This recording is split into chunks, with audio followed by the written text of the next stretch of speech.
field and, keep pushing this team to the ultimate goal of bringing a championship back to New York. That's, why I'm here. One of the main reasons why I wanted to come back and wear pinstripes is we had a lot of unfinished business here. So, looking forward to, this new role, but I don't think a lot of stuff doesn't change for me. It got me in this position, and I just got to keep focusing on that and keep pushing forward. Is the drive for the championship the thing that drives you most? Well, I think any competitor, that's why we play this game. Is you play to win, you play to be on top, and it's when you play in New York, that's the one and only goal. Besides going out there and winning your division and putting yourself in a good spot for the postseason, but it's what drives me, day in and day out. It drives me to come here, early to camp. Drives me to, little things we do that people don't see to, try to give us that one little extra edge to try to put us over the top. Aaron, when Aaron Boone talks about your captaincy, says it's similar to what you just answered, that it's not that different, sort of subtle difference because of the way you've been developing as a leader all along. Now that you're here for a couple days, though, does it feel any different? Are people looking to you to give any more kind of leadership than you've given in the past, or does it really just feel like the same situation? It feels like the same to me, to be honest. I don't try to look too far into it. It's an incredible title that I don't take lightly, but I still got a job to do on the field, and I think what I've done over the past couple of years put me in this position. So why change? And I always want to improve, but don't try to overthink it right now. Brendan and Justin, second row. Thank you. Aaron, what do you pride yourself most on as a teammate?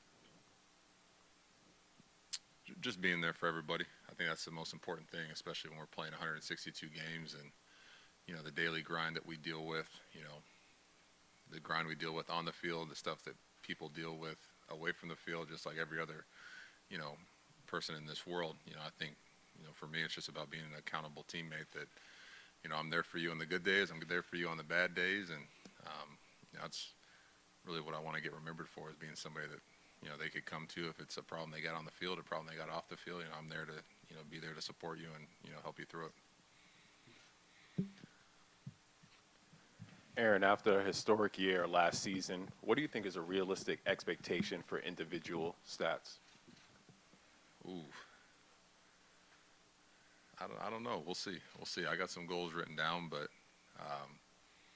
my individual stats always take care of themselves when I'm focused on the team. I'm up there and, the game tells you what you need to do. If I'm going up there thinking about trying to hit a homer, thinking about, what my batting average is going to be, I'm probably going to walk away from that at bat either, after 3 pitches or not have a good at bat. So it's always been, for me, what the game brings you. In this situation, I need to drive somebody in, I'll do it. If I need to get on base, get a walk, do whatever I need to do to keep the line moving, I'm going to do it. So, after, what everything that transpired last season, I try to still do what I did last year, just take it one at bat at a time and focus on, helping this team win. Not to say you can't reach those heights again, but have you prepared yourself for a possible emotional letdown, knowing every single bat you were up at bat, everybody was expecting a homer, chasing Roger Maris's record. This season just essentially isn't going to be the same. It could be. You never know. You never know. But I'm looking forward to it. Every time you play in New York, I feel like it's like you're chasing history. So it's I'm used to those moments, and I'm looking forward to it. If it's historic or not, I'm looking forward to being back here and getting this thing rolling. Marley and then Tina. Can you pass it behind to Tina? Marley, go ahead. Aaron, just jumping off Justin's question, in that list of personal goals, is there a gold glove?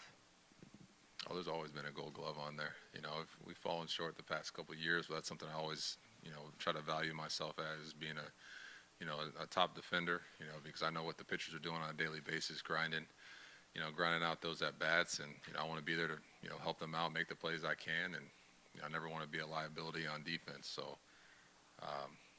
there's a gold glove thrown in there somewhere. I don't know if it'll be this year or a couple of years down the road, but it'll get figured out. But we'll get a World Series first, and then we can get that gold glove. Now, quick follow-up. Your manager told us that he addressed the team. Would you give us the gist of the spirit of that speech, and will you, as the Yankees captain, address the team? I won't get into too many details about the meeting, but he just kind of reiterated, a lot of things he's told us in the past, and really just about taking, if you look back the past couple of years of spring training, they all haven't been like a normal spring training. You go all the way back to 2020 to 21 to this last year, a shortened spring, to now we're going to a regular spring training. Like, hey, doing the right things, taking care of your body, and we've fallen short the past couple of years, and he's been in the trenches with a lot of us over the years, and he's excited to see some new faces, and it's time to roll. But that's a little gist of what he said. And for me, I don't think I need to speak to the team. I'll do my individual talks. Talk with outfielders, talk with infielders, talk with the young guys. In passing at lunch, out on the field. So if I need to talk, I will. But I usually try to keep those to maybe once a year. Tina? Aaron Boone earlier said that the key for you this season is just staying healthy and the greatness will follow. So what did you learn from last season in order to stay healthy that gave you the opportunity to earn all those accolades? Yeah, it's just about, playing smarter, understanding workload, not trying to be a hero with, going out there hitting BP every day, kind of destroying your body. It's just about, the most important thing is going out there and playing the game. It's not about, the 20 swings in BP or, doing some other things that might not be as important. So for me, it was just about really focusing in on what's important, and that's playing the game. And how do I get my body lined up and ready to go to play 9 innings tonight? And once I get that over with, and now it's time to get ready for the next 9 innings tomorrow. So just preparation, just making sure I'm doing the right preparation, and then post game, taking care of my body. To the left, Brian and Randy. Aaron, waking up today, what was that like for you? Coming in here, did you think at all about today is my first day as the Yankees captain? I felt like yesterday was. Yesterday felt kind of like the first day of school, getting a chance to be back here, even though I already knocked out my physical. I didn't have much to do yesterday, but it was good to be back around everybody, see the team, see the guys, check in with guys that, just kind of been talking with on the phone. And yeah, it's time to go. I try not to think too much about the captain stuff. I got to, I'm no different than anybody else on this team. I got a job to do just like them, and we're all fighting for a job, and I'm just going to try to focus on that. Randy? Aaron Boone has talked about how you try to improve all parts of your game, and he thought last year that your base running got a lot better in addition to just stealing bases. I'm wondering if there's a specific area this year that, besides home runs and RBIs, that you would like to improve in, that's maybe something that's off our radar. I think contact rate is something I want to improve on. Maybe mixing in a no stride. I talk with other big leaguers around the game who I admire their swing, and I was like, hey, let's go out to dinner. Let's talk. Let's hit in the cage. Just let me pick your brain a little bit about what you do in the box, what you think. So there's just some guys I talk to that have some really good two strikes approaches, and we might be mixing that in there, from time to time. Go back to the right, Christy and Eric. You talked last year about the silence after a team loses in October, and I was wondering what you took away from last year when you lost, and what you took away in terms of what you can improve on this year to make sure that doesn't happen again. Yeah, that silence in that clubhouse after a loss is, probably the worst feeling a ball player can have. You don't know what to say, you don't know what to do. All of a sudden, you're going from every day preparing for this game and the most important game of your life to, now you're done and the off season begins. So, from that moment, you try to reflect on the game. What could I have improved on? What should I have done in this situation? If this would have happened, how could this have changed the outcome? But then it's straight to work, and there's some holes that I had in my game last year that need to be fixed, and hopefully through this past off season, through spring training, we'll kind of tighten those up and help put this team in a better position going forward. Here. Aaron, realizing that it's on paper and no games have started, but how is this year's roster better than the one that lost to the Astros in the ALCS? Well, I think we can start at the top. You know, you got a guy like Carlos Rodon to the mix and into our rotation. You know, that plays a big part of it.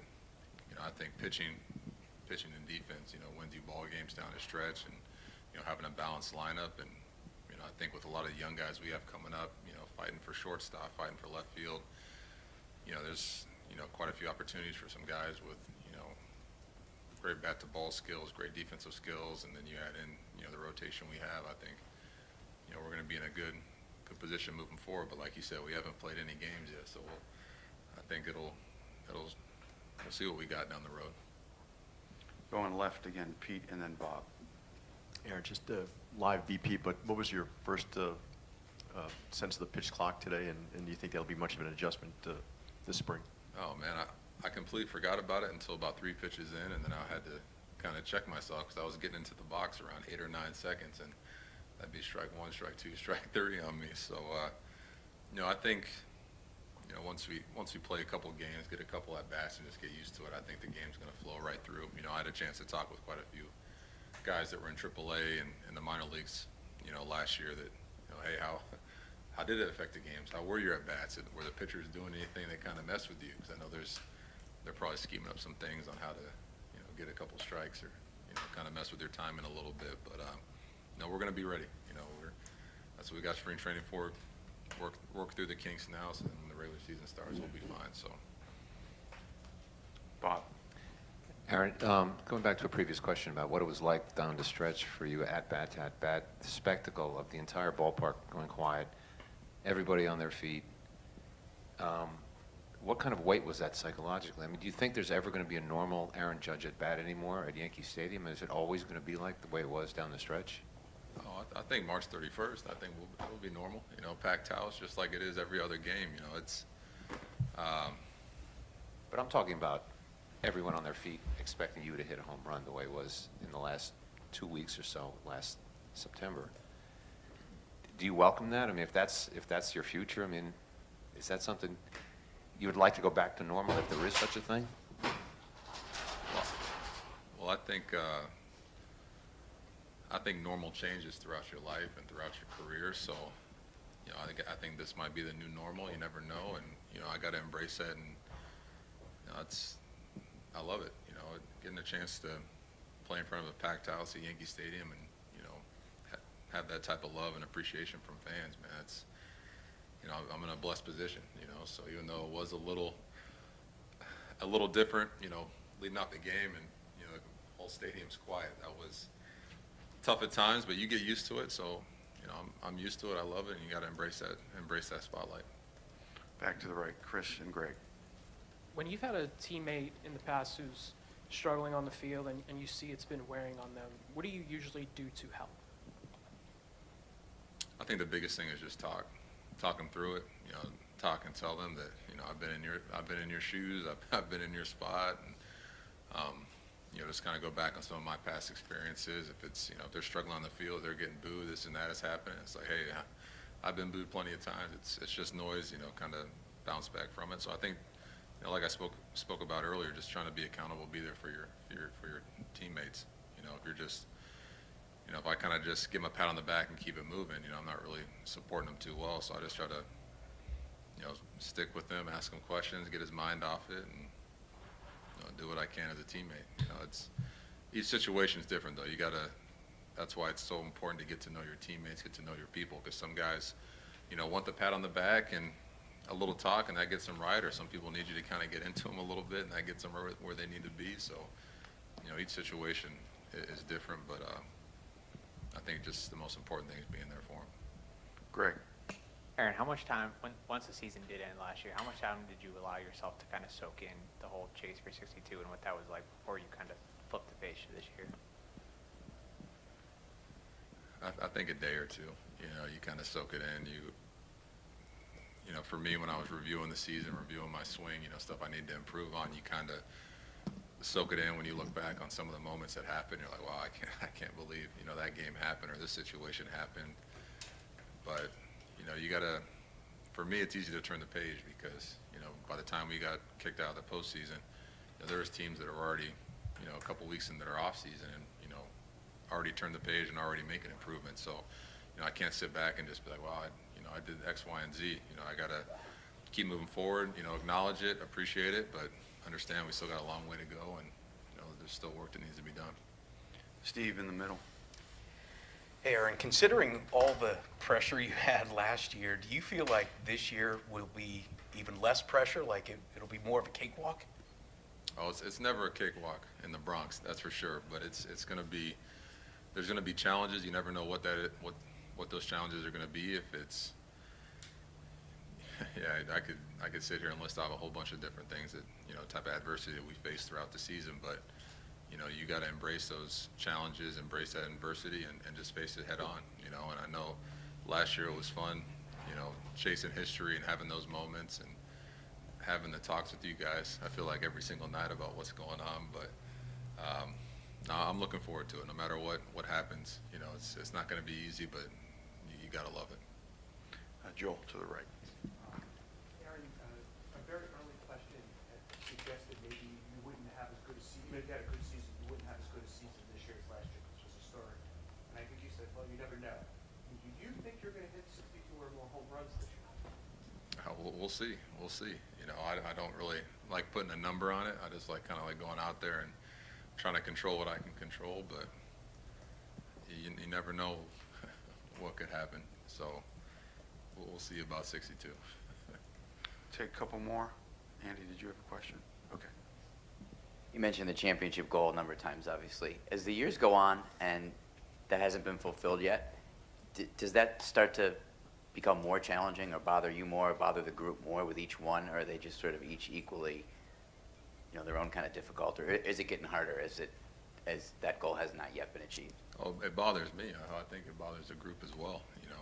Every year that we don't, finish what we started, it wears on us in different ways. And like you said, each season's a little different. If it's getting kicked out in a wild card game to a ALCS Game 7 to, ALDS, they all sting, but they sting in different ways. And I think as the years go on, you make improvements from, okay, last year we weren't able to do this, let's improve on that. All of a sudden, you fail again and fail again, but I think every failure kind of pushes you towards that ultimate goal of finally finding what works and what will kind of put us over the edge.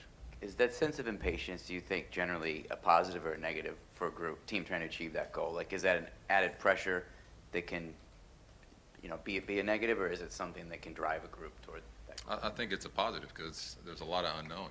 We've failed countless times, but I think there's always that unknown of, what this team's capable of, how great can we be, and what can we accomplish this year. So I think going into every season, not knowing what we're capable of, and like, hey, let's see what this team can do. We got a lot of all-stars, Cy Young candidates, former MVPs on this team. Like, let's see what we can go out there and do this season, and try to accomplish that every single day. Okay, Aaron, thank you very much. Everybody have a good evening. See you tomorrow.